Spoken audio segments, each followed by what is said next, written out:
ഇന്നത്തെ എൻ്റെ ഈ യാത്ര ഒരു ബ്ലൂ സ്പ്രിംഗ് കാണാൻ വേണ്ടിയിട്ടാണ്. കുറച്ചധികം ദൂരം നടക്കണമെങ്കിലും ആ നടത്തം അത് വേർത്താണ്.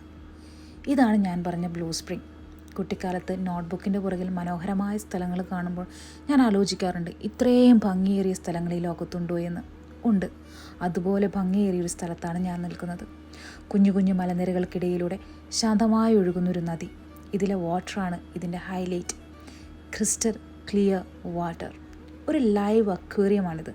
അതിൽ നീന്തി തുടിക്കുന്ന താറാവുകൂട്ടനും. ചില കാഴ്ചകൾ കാണുമ്പോൾ ഞാൻ ആലോചിക്കും, ഇത് കണ്ണിൽ ലോക്ക് ചെയ്ത് വെക്കാൻ പറ്റുന്ന എന്തെങ്കിലും ഒരു സിസ്റ്റം ഉണ്ടായിരുന്നു എങ്കിലെന്ന്. കാരണം മറ്റൊന്നുമല്ല, ക്യാമറ കണ്ണുകൾക്ക് ഒപ്പിയെടുക്കാൻ കഴിയുന്നതിനും അപ്പുറമാണ് ഇതിൻ്റെ ഭംഗി.